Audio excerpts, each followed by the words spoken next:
70 লক্ষ পরিবার আলকেমিস্টের দ্বারা চিটেড হয়েছে। আমার মনে হয় যে পিএমএলএ অ্যাক্টে তারা কোনো দোষ পেয়েছে কেডি সিং এর, সেই জন্য অ্যারেস্ট। কি বলা যাবে এটাকে? চোরের উপর বাটপারি? না, বাটপারি কথাটা ঠিক বলতে পারবো না, কারণ এই টাকাটা জমা পড়ে যাবে রিজার্ভ ব্যাংকে। কোন টাকাটা? তৃণমূলের 10 কোটি টাকা বাজেয়াপ্ত করে নিয়েছে ইডি। ভোটের আগে কি হলো বলুন তো? নবান্নের তো মাথায় হাত, দিদিমণি রাগে দাঁত কিরমির করছেন। তৃণমূলের 10 কোটি 29 লাখ টাকার একটি ডিমান্ড ড্রাফট বাজেয়াপ্ত করেছে ইডি, কিন্তু তবু এখন অব্দি কোন তৃণমূল নেতাকে আমরা কিছু বলতে শুনছি না। ভাবতে পারছেন, তৃণমূলের 10 কোটি টাকা বাজেয়াপ্ত করে নিল কেন্দ্রীয় গোয়েন্দা সংস্থা, তৃণমূলের কোন নেতা এখন অব্দি একটা শব্দ মুখে আনলেন না। কেন? কারণ এই টাকাটা তারা পেয়েছিলেন অ্যালকেমিস্ট চিটফান্ড থেকে। যে অ্যালকেমিস্ট চিটফান্ড এই বাংলার মানুষদের কাছ থেকে, বলা যায় এই ভারতের মানুষদের কাছ থেকে, কারণ বাংলার আশেপাশে আরো দু একটা রাজ্য থেকেও তারা টাকা তুলেছিল মানুষের কাছ থেকে। 1800 কোটি টাকা তারা মানুষের কাছ থেকে ঠকিয়ে নিয়েছে। 1800 কোটি টাকা। এবং সেই টাকা দিয়ে 2014 লোকসভা ভোটে তৃণমূলের নেতারা ইলেকশন লড়েছেন। আর কি হলো? এই কাণ্ডতেই কিন্তু তৃণমূলের মন্ত্রী অরূপ বিশ্বাসকে ডেকে পাঠানো হয়েছে। তাহলে কি ইডি এবার আস্তে আস্তে মাথাদের দিকে যাচ্ছে? তৃণমূলের 10 কোটি টাকা বাজেয়াপ্ত করা এই কাণ্ডের প্রথম ধাপ, সবটা শোনাবো এই গুরুত্বপূর্ণ প্রতিবেদন শেষ অবধি দেখুন। আমি মানব, দা নিউজ বাংলায় আপনাদের স্বাগত জানাচ্ছি। গত সপ্তাহে আপনারা দেখেছিলেন এই অ্যালকেমিস্ট চিটফান্ড কাণ্ডে রাজ্যের মন্ত্রী অরূপ বিশ্বাসকে ডেকে পাঠানো হয়েছিল। অবশ্য তাকে রাজ্যের মন্ত্রী হিসাবে ডেকে পাঠানো হয়নি, তাকে তৃণমূল কংগ্রেসের কোষাধ্যক্ষ হিসাবে ডেকে পাঠানো হয়েছিল অরূপ বিশ্বাসকে। তিনি সময় চেয়েছেন, যেতে পারেননি। সময় চেয়েছেন, অর্থাৎ তার বলার কিছু নেই, তাই তো সময় চেয়েছেন। অ্যালকেমিস্ট তৃণমূলকে নাকি ফান্ডিং করেছে 2014 লোকসভা নির্বাচনে। এবার কি হলো? তৃণমূলের 10 কোটি 29 লাখ টাকার ডিমান্ড ড্রাফট বাজেয়াপ্ত করে নিল ইডি। ওই যে প্রথমেই বললাম, চোরের ওপর বাটপারি। এটাকে যদিও বাটপারি বলা যাবে না, কারণ এই টাকাটা জমা পড়ে যাচ্ছে রিজার্ভ ব্যাংকে।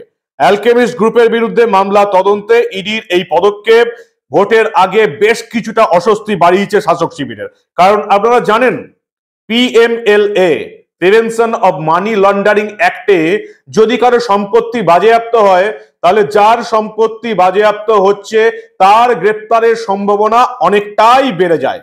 আপনারা এর আগে দেখেছেন লিফটস অ্যান্ড বাউন্স কোম্পানির সম্পত্তি বাজেয়াপ্ত হয়েছে, যে কোম্পানিটা হচ্ছে অভিষেক বন্দ্যোপাধ্যায়ের। তাই রাজ্যের বিরোধী দলের নেতা শুভেন্দু অধিকারী এই বাংলায় যখন প্রধানমন্ত্রী নরেন্দ্র মোদী এসেছিলেন, তখন নরেন্দ্র মোদীকে বলেছিলেন যে এই PMLA, prevention of money laundering অ্যাক্টে লিফটস অ্যান্ড বাউন্সের সম্পত্তি বাজেয়াপ্ত হয়েছে, তাহলে সম্পত্তিটা যার, কোম্পানিটা যার, তাকে কেন গ্রেপ্তার করা হচ্ছে না? প্রধানমন্ত্রী মোদী শুভেন্দু অধিকারীকে বলেছিলেন, ঠিক আছে, আমি স্বরাষ্ট্র দপ্তরের সঙ্গে কথা বলবো, অমিত শাহের সঙ্গে কথা বলবো। এবারে কিন্তু তৃণমূলের 10 কোটি 29 লাখ টাকা বাজেয়াপ্ত হয়ে গেল পিএমএলএ অ্যাক্টে। এবার কাকে গ্রেপ্তার করা হবে? তৃণমূলের কোষাধ্যক্ষ অরূপ বিশ্বাস, নাকি তৃণমূলের যিনি মালকিন নেত্রী মমতা বন্দ্যোপাধ্যায়, কাকে গ্রেপ্তার করা হবে? সেদিকে আমার নজর থাকবে যে এই তদন্ত শেষ অবধি কোন দিকে যায়। এখন অব্দি যেটুকু খবর, ইডি 10 কোটি 29 লাখ টাকার ডিমান্ড ড্রাফট বাজেয়াপ্ত করেছে। এর আগে আপনারা দেখেছেন সারদা চিটফান্ড কাণ্ড, তৃণমূল নেতাদের নাম উঠে এসছে। রোজভ্যালি চিটফান্ড কাণ্ড, তৃণমূল নেতাদের নাম উঠে এসছে। এবার অ্যালকেমিস্ট যে চিটফান্ড কাণ্ড, সেখান থেকেও দেখা যাচ্ছে তদন্তে যে এই টাকা দিয়ে তৃণমূলের 2014 সালের লোকসভা ভোটের প্রচার হয়েছে। একাধিক তৃণমূলের তারকা প্রচারক প্রচার কর্মসূচি সেরেছেন। সাধারণ মানুষের টাকা যেগুলো চিটিং করে নিয়েছিল চিটফান্ড অ্যালকেমিস্ট, সেগুলো কাজে লাগিয়ে তৃণমূল নিজের প্রচার সেরেছে 2014 নির্বাচনে। এবং 10 কোটি 29 লাখ টাকা অ্যালকেমিস্ট এয়ারওয়েজ প্রাইভেট লিমিটেডের তরফ থেকে বিভিন্ন বিমান সংস্থা, হেলিকপ্টার সংস্থাকে এই টাকাটা দেয়া হয়েছিল তৃণমূলের জন্য। তৃণমূল নেতারা কিভাবে চিটফান্ড গুলোকে কাজে লাগিয়ে এই রাজ্যে ক্ষমতায় এসছে, ভোটে লড়েছে, সে কথা প্রতিটা নির্বাচনের আগে প্রমাণ হয়ে যাচ্ছে। সে কথা প্রতিটা চিটফান্ড কেলেঙ্কারিতে প্রমাণ হয়ে যাচ্ছে। সারদায় প্রমাণ হয়ে গেছে, রোজভ্যালিতে প্রমাণ হয়ে গেছে। অ্যালকেমিস্ট চিটফান্ড কাণ্ড, কিভাবে তৃণমূলের নেতারা এখান থেকে ফায়দা পেয়েছেন, কিভাবে সাধারণ মানুষের টাকা লুটেছে চিটফান্ডের কর্তারা এবং তৃণমূলকে সুবিধা পাইয়ে দিয়েছে, সেটা আরো একবার প্রমাণ হয়ে গেল। ইডি একেবারে এক্স হ্যান্ডেলে পোস্ট দিয়ে জানিয়েছে যে ED Delhi zonal office has provisionally attached an amount of Rs 10.29 crore of All India Trinamool Congress AITC party in the form of a demand draft tender by it during the investigation into the offense of money laundering by Alchemist Group and others. ED একেবারে X হ্যান্ডেলে post করে জানাচ্ছে যে alchemist থেকে যে chit fund থেকে যে টাকাটা তৃণমূলকে দেওয়া হয়েছিল সেটা আপাতত গ্রেপ্তার করা হয়েছে, সেটা আপাতত বাজেয়াপ্ত করা হয়েছে।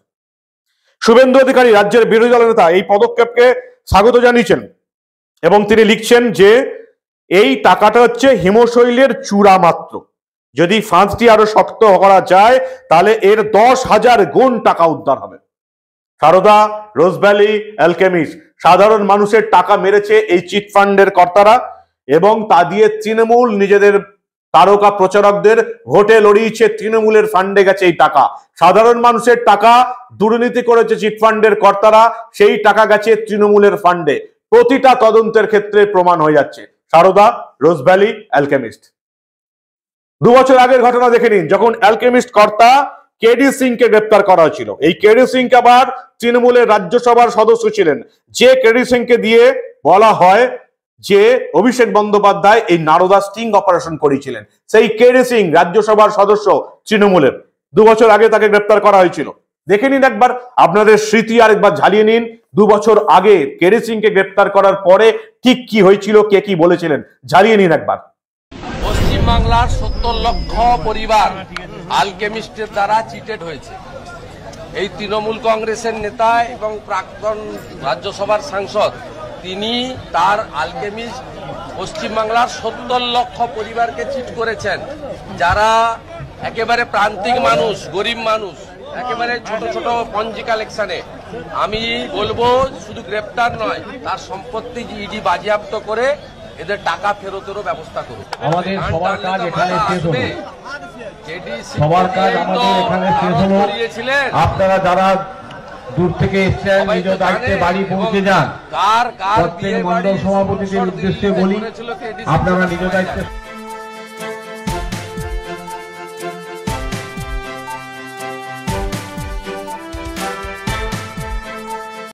ডিরেক্টরেট কেন্দ্রীয় সরকারের অর্থ দপ্তরের অধীন একটা ডিরেক্টরেট।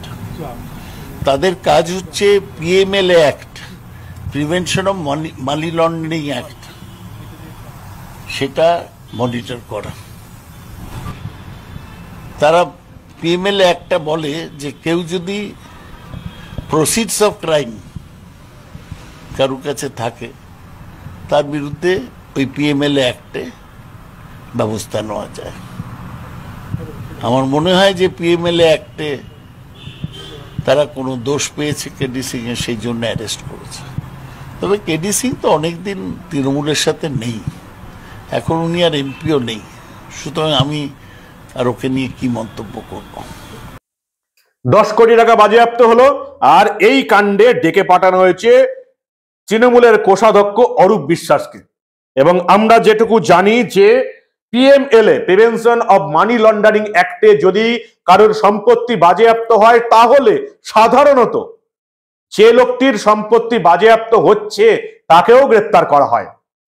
আমরা মনে হয় লিপস অ্যান্ড বাউন্স কোম্পানির ক্ষেত্রে যাদের সম্পত্তি বাজেয়াপ্ত করা হয়েছে, সেই কোম্পানির মালিককেও আমরা গ্রেপ্তার হতে দেখব অদূর ভবিষ্যতে। কিন্তু তৃণমূলের 10 কোটি টাকা বাজেয়াপ্ত করার পর কে গ্রেপ্তার হয় সেটাই এখন দেখার। অরূপ বিশ্বাসকে তদন্তের জন্য ডেকে পাঠানো হয়েছে। তাহলে কি এবার কি অরূপ বিশ্বাসের পালা? আপনারা কি বলেন? সবটাই তো দেখছেন, শুনছেন। আপনাদের মূল্যবান এবং গুরুত্বপূর্ণ মতামত জানান দা নিউজ বাংলার কমেন্ট সেকশনে, আর দেখতে থাকুন দা নিউজ বাংলা। আমরা তথ্য, প্রমাণ, যুক্তি দিয়ে এভাবেই খবর করে যাব আপনাদের পছন্দ মতো। শুধু গল্প আমরা বলি না, যদি গল্প শুনতে হয় তাহলে অনেক চ্যানেল আছে, সেগুলো আপনাদের দেখতে হবে। আর যদি তথ্য প্রমাণ দিয়ে সত্য দেখতে হয় তাহলে আপনাদের দেখতেই হবে দা নিউজ বাংলা। যদি এই প্রতিবেদন ভালো লাগে তাহলে অবশ্যই বন্ধুদের গ্রুপে শেয়ার করবেন, বন্ধুদের বলুন দা নিউজ বাংলার ইউটিউব চ্যানেল সাবস্ক্রাইব করে রাখতে, দা নিউজ বাংলার ফেসবুক পেজ লাইক ও ফলো করে রাখতে। দেখতে থাকুন দা নিউজ বাংলা, কারণ আমরা এই ধরনের কোনো ঘটনা চেপে রাখতে দেব না।